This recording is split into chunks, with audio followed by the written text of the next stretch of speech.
Braising is, by definition, is cooking usually meat, sometimes poultry, in liquid on a very low heat. Most braised dishes start by searing the meat. And All right. So we're going to first demonstrate how to sear meat.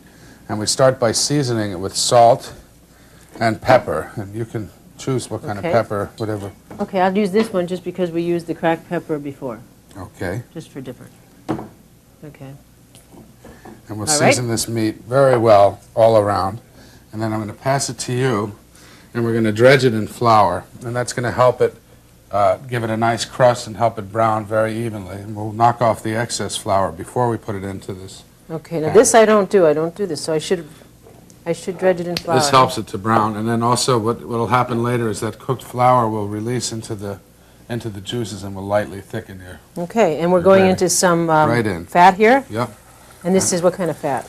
We're using some rendered beef fat to sear this in, and you could use bacon fat. That's what I do. Bacon fat? A lot fat? of different fats, but I think for this pot roast that animal fat is really a good thing for it. And the temperature kind of high, medium Pretty high? high. All Hot right. enough to really give it a crust and sear it. And why are we searing it again? To seal in flavors? We're searing it to give it flavor. First of all, the flavor from the searing itself, and also to seal in. Okay, let's check it out.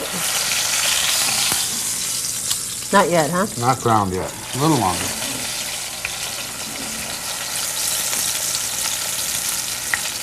Okay, that side is looking good. Now we'll turn it and we'll keep cooking it on all sides until it's browned all the way around. Smells good already.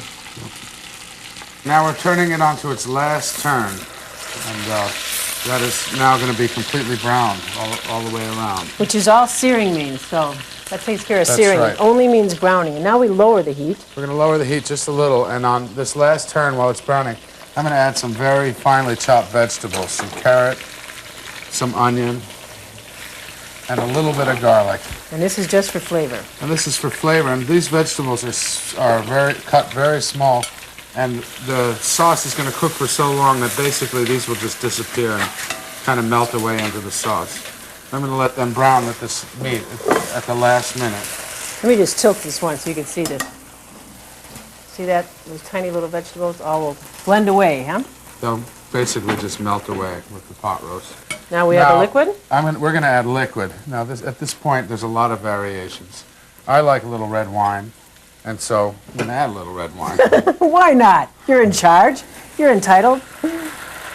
A little red wine. Don't you love his proportions? Here's a little red wine. Now, for the rest of the liquid, that was about a cup for keeping track. We happen to have some beef stock left over, and so why not use it? We're cooking beef. Makes sense. And it'll add a nice, rich flavor. If I had more, I might add more, and if I had less, of course, I would just add water. And then I don't have any more, so I'm going to add some water to this now.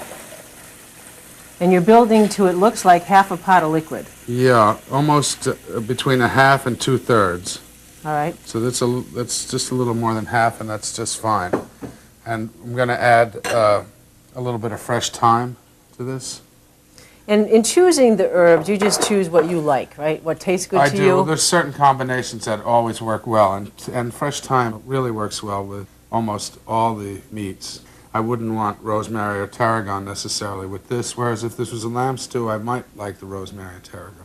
All right, we'll check it later. Let's let it cook. Okay.